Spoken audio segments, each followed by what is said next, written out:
ॐ ध्येयं सदा परिभवग्नमभीष्टदोहं तीर्थास्पदं शिवभिरञ्चनुतं शरण्यं भृत्यार्तिहं प्रणतपालभवाब्धिपूतं वन्दे महापुरुषते चरणारविन्दं वन्दे महापुरुषते चरणारविन्दम्।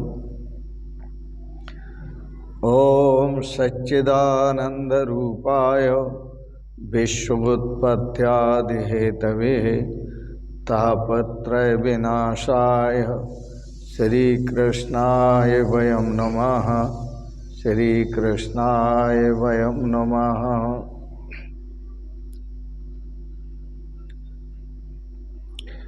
पूर्व प्रसंग में आप श्रवण कर रहे थे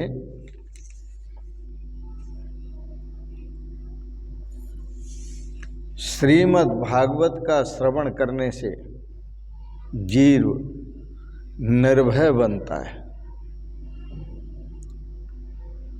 राजा परीक्षित निर्भय हुए।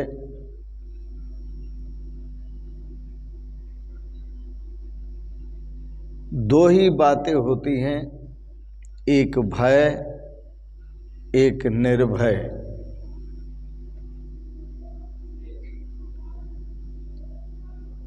बड़े आश्चर्य की बात है कि व्यक्ति अपने पाप करते हुए तो नहीं डरता, परंतु जब पाप भोगने का समय आता है तो डरता है।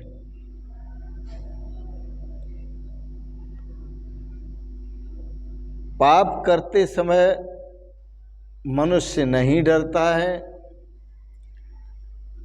जब जब पापों की सजा भोगने का समय आता है तब तब वह डरता है। विचार करो, व्यवहार में लोग एक दूसरे का भय रखते हैं। जैसे मुनीम सेठ का भय रखता है, नौकर मालिक का भय रखता है,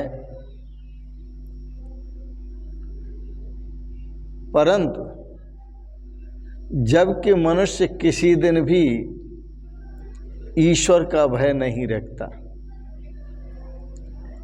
इसलिए दुखी होता है।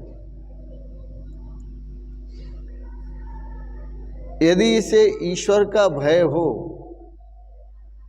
तो यह गलत कभी करेगा ही नहीं। भागवत मनुष्य को निर्भय बनाती है। काल की, पाप की, धर्म की भीति है।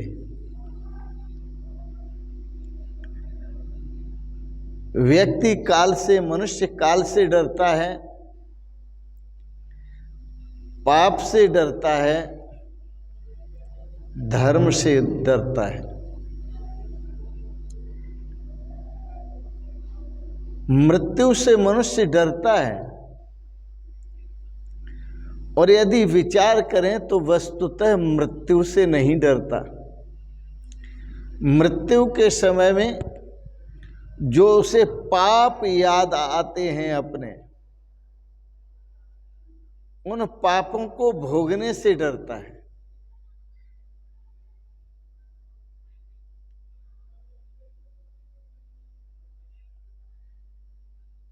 लेकिन वह पाप किए हुए किसके हैं? मनुष्य के स्वयं के द्वारा किए गए पाप हैं। भोगने कोई और नहीं आएगा। अवश्य में भोक्तव्यम कृतम कर्म शुभाशुभम। पाप कर्म तो अवश्य ही भोगने पड़ते हैं। पुण्य कर्म भी अवश्य भोगने पड़ते हैं। जो हमने शुभ और अशुभ कर्म किए हैं उनको भोगना भी हम ही को पड़ेगा। मनुष्य और तो सब कर्मों की तैयारी करता है, जितने भी काम करता है बड़ी तैयारी के साथ करता है। बच्चे का जन्मदिन मनाएगा पूरी तैयारी के साथ, बच्चे को पढ़ने बिठाएगा पूरी तैयारी के साथ, बच्चे को शादी करेगा बच्चे की पूरी तैयारी के साथ। तो मनुष्य और सभी कामों के लिए खेती करेगा, नौकरी करेगा पूरी तैयारी के साथ, लेकिन मरने की तैयारी नहीं करता मनुष्य, इसलिए दुखी होता है। मरने की तैयारी क्या करना है कि जब आदमी मरता है तो सारे के सारे उसके पाप उसके सामने आ जाते हैं, तो बहुत दुखी होता है। मरने की तैयारी ये करना है, भगवान से डरना है। मरने की तैयारी ये करना है कि पाप नहीं करना है। पाप से मन मलिन होता है, बुद्धि मलिन होती है, धर्म की हानि होती है। पुण्य से मन पवित्र होता है, बुद्धि पवित्र होती है, अंतःकरण पवित्र होता है। इसलिए मनुष्य को पुण्य करना चाहिए। और जीवन में यदि वह पुण्य करता है तो इससे बड़ा श्रेय कोई नहीं।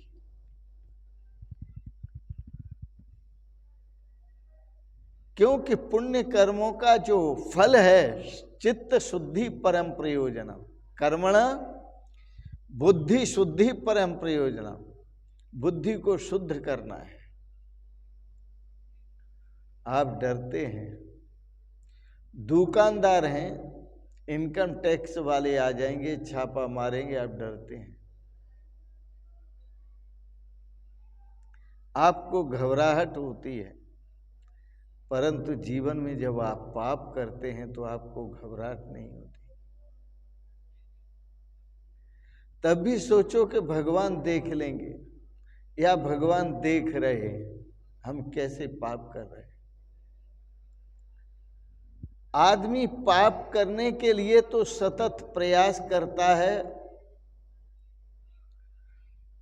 दूसरों की आंखों से दृष्टि को बचाकर करता है,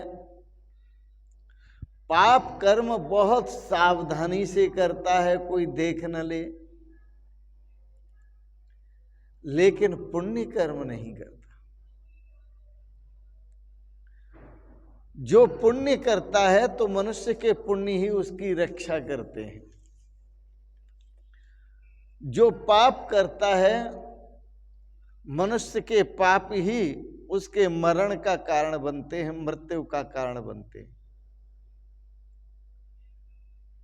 साधारण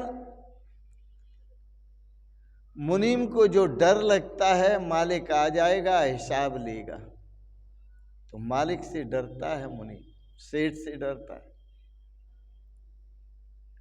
लेकिन यह मनुष्य बड़ा ढीठ है, भगवान से नहीं डरता कि जिस समय जीवन का अंत होगा तो पूरे जीवन का मेरे से हिसाब लिया जाएगा, पूरे जीवन का। जीवन का हिसाब देते हुए मेरी क्या दशा होगी। प्रभु ने जो हमें दिया है उसका प्रभु पूरा हिसाब लेंगे। प्रभु ने आपको वाणी दी, आप कितना अच्छा बोले कितना बुरा बोले पूरा हिसाब होगा। आपको आंख दिया, आंख दी, उस आंख से आपने कितना अच्छा देखा कितना बुरा देखा पूरा हिसाब होगा। प्रभु ने कान दिया, आपने कान से कितना अच्छा सुना कितना बुरा सुना। कभी आपने संतों का सत्संग सुना या नहीं सुना? संतों के पास बैठे या नहीं बैठे? सत्संग किया या नहीं किया? प्रवचन सुना या नहीं सुना? कभी आपने विचार नहीं किया? पूरा हिसाब लेंगे भगवान। और मरते समय व्यक्ति रोता क्यों है? इसलिए रोता है, उसे याद आता है कि जो मैंने इकट्ठा किया था वो तो मेरी जान का आफत, मेरी जान की आफत निकले, लेकिन जो मुझे इकट्ठा करना चाहिए वो मैं चूक गया, इसलिए वो रोता है। भगवान श्री शंकर शमशान में वास करते हैं और शमशान ज्ञान भूमि है। वह ज्ञान भूमि में वास करते हैं भगवान शंकर।